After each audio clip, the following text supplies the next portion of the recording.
Men will stop at nothing. I'd rather die than lose, I think. You can't trust women. Women can get away with everything, I think, in life, just by smiling. Men and women can't get along. I don't feel Craig understands me hardly at all. Are we different species? 5 men, 5 women. I found it really, really difficult. Men have no empathy. The world's biggest sex survey. Secret experiments. And in a world first, brain-changing drugs. It's totally changed my life. All right, mate. How you doing? Prepare to discover what really separates the sexes.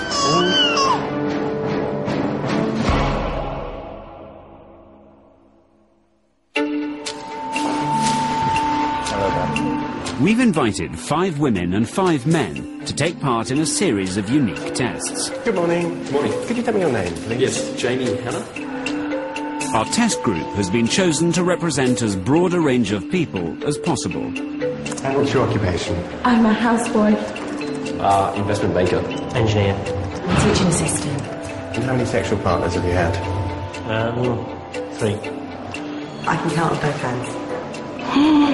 God, I can't answer that. A number, less than my wife, I think. The volunteers know they're taking part in a programme about the differences between men and women. We need to take a saliva sample. What they don't know is that by the end of the programme, some of them will have totally changed their view of who they really are.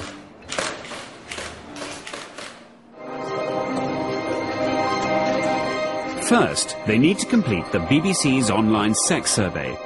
They'll be tested on everything from language to love, geometry to greed. On your laptop computers, there are a series of programs that assess a whole range of traits and abilities. What we want to see is how the brains of men and women differ. Professor Richard Lipper and his colleagues designed the survey for us. And since it went online, nearly 500,000 people worldwide have taken part. This is the single largest gender survey that's ever been conducted. We've never been able to assess such a variety of people in so many different areas. What we want to know is how different our men and women are, and how they measure up to the nation.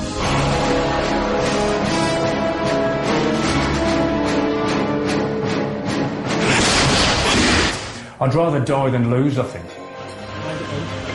I'm more interested in engineering than having people. I'm a fighter. I think that's a masculine quality that I definitely have. I'm a man in a traditionally female role. I like to say how I feel. If that gets me into trouble, so be it. But that's me. He sees me a bit like a Rottweiler or something. And I always wear something that's quite low cut and quite, you know. In my job, we deal with hundreds of millions of pounds. They're just numbers on screen. They're just zeros. I wouldn't really say I was a girly girl at all.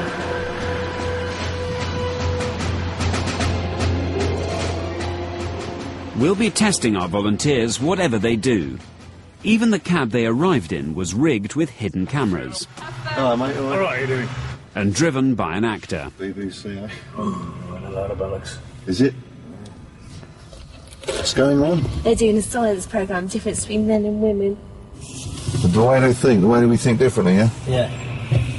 As in, men do, women don't, you know. I love documentaries. There's so much rubbish on something. The actor makes sure that all of our passengers hear the same conversation. Well, they were saying that the square mile down here, if it was an independent country, it would be the 20th richest in the world. Yeah. That's what they were saying. Amazing. Well, you think after 29 years of marriage you know someone pretty well, wouldn't you? You would do, wouldn't you? Not me, you just run off from an old bloke. Like, I'm single. I think that's why I'm on the show. I just fucking party my ass off around the world. I just can't believe I was that stupid.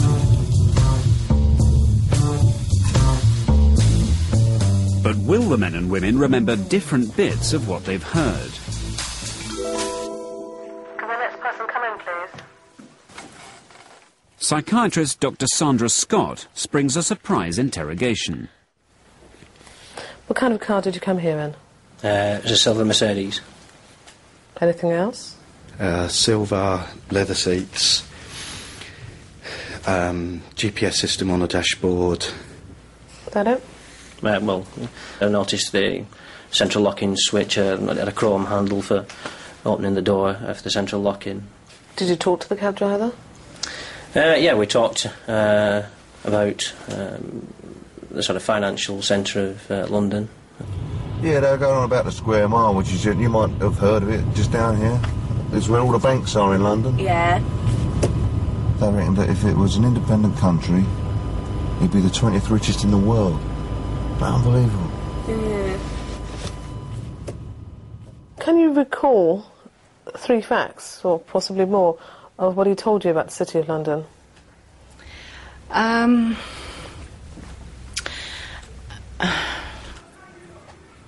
can't remember. It was,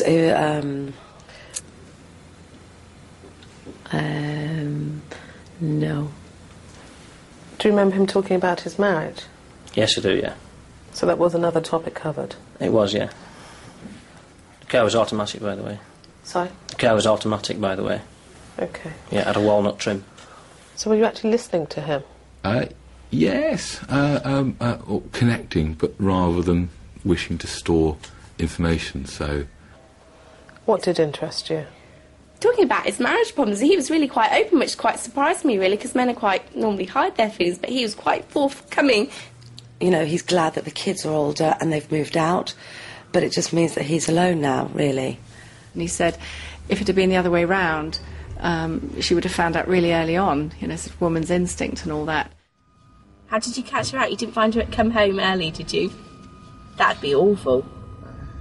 Generally speaking, all of the women had a much better memory for the emotional facts. Men were more thing-oriented, and women were more people-oriented. Women like relationships, men like facts. But according to Italian scientists, it's not quite so simple. OK, guys, take a seat, make yourselves comfortable. We're just going to get you to watch a few minutes of TV.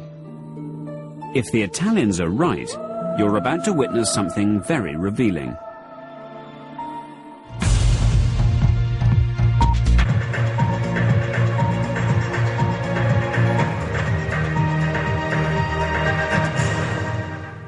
A high street bank has warned that the number of new buyers has plunged to its lowest level for 20 years. The problem of... When we asked our viewers what they'd seen and heard, we discovered an extraordinary thing. When 24-hour drinking becomes legal in England and Wales later this year... The men remembered some of what our male newsreader had said. Licences had been applied for, 6 from London, none from other places. If they didn't curb it within 8 weeks, they were going to receive a fine. Scientists are warning that a recent outbreak of bird... But when they were watching his female colleague, they appeared to have gone deaf. The SARS outbreak in 2002... She did 2 stories.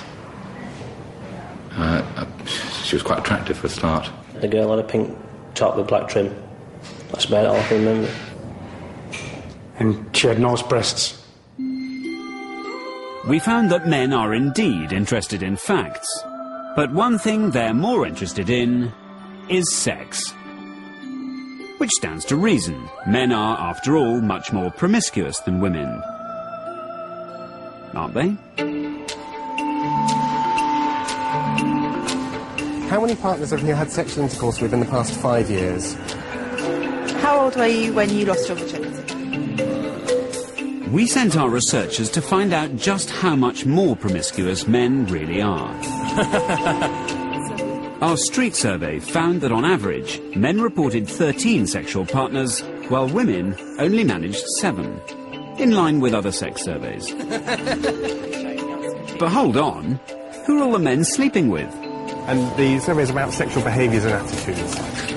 The trouble with asking personal questions face-to-face is that you rarely get honest answers. And how many sexual partners have you had? 25 or something like that, 20, 25? Yeah. I can count on both hands. You can... So 10. Either men are exaggerating, or women are being economical with the truth.